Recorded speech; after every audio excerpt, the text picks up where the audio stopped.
ചെറിയ തെറ്റുകൾ നമ്മൾ സീരിയസ് ആയിട്ട് കാണുമെന്ന് പറഞ്ഞത് അതുകൊണ്ടാണ്. കാരണം ചെറിയ തെറ്റുകൾ നമ്മൾ ചെയ്യുമ്പോഴേയും തെറ്റിലുള്ള നിലപാടുകൾ നമ്മൾ മയപ്പെട്ടു പോകും.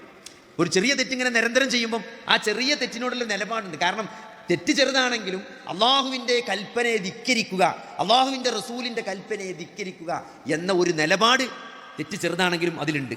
ആ നിലപാടിനെയാണ് നമ്മൾ എന്ത് ചെയ്യുന്നത്, അവിടെ ചോദ്യം ചെയ്യുന്നത്. അത് നിരന്തരം ചോദ്യം ചെയ്യുമ്പോൾ എന്ത് ചെയ്യും, അതിൻ്റെ ഗൗരവം പോവും, തെറ്റിൻ്റെ ഗൗരവം നഷ്ടപ്പെടും. പിന്നെ നമുക്ക് വലിയ തെറ്റ് എന്താവില്ല, ഒരു പ്രശ്നമായി തോന്നൂല. വലിയ തെറ്റ് ചെയ്താൽ പിന്നെ എന്താ നിങ്ങൾ, പിന്നെ വലിയ തെറ്റ് ഒരിട്ടം ചെയ്താൽ ചിലപ്പോൾ നമ്മൾ തൗബ ചെയ്യും. അത് നിരന്തരം ചെയ്യാൻ തുടങ്ങിയാൽ പിന്നെ തൗബ ചെയ്യൂല എന്ന് മാത്രമല്ല, ആ തെറ്റിനെ ന്യായീകരിക്കുന്ന അവസ്ഥയിലേക്ക് നമ്മൾ എത്തിപ്പെടും.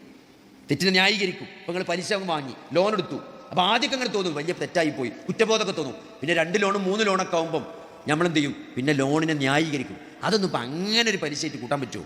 ആ മാതാവിനെ വ്യഭിചരിക്കുന്ന പലിശ എന്നൊക്കെ പറഞ്ഞതിൽ ഈ 6% വാഹന ലോണൊന്നും അതിൽ പെടുന്നില്ല. അതൊക്കെ ഇപ്പോൾ അത്ര ആ കാരണം കൂട്ടുപലിശയാണ്. അങ്ങനെ പറഞ്ഞ് തെറ്റിനെ ന്യായീകരിക്കുന്ന ഒരവസ്ഥ ഉണ്ടാവും. തെറ്റിനെ ന്യായീകരിക്കുക എന്നുള്ളത് എന്താ നിങ്ങൾ, അത് തെറ്റല്ല, അത് കുഫ്റാണ്.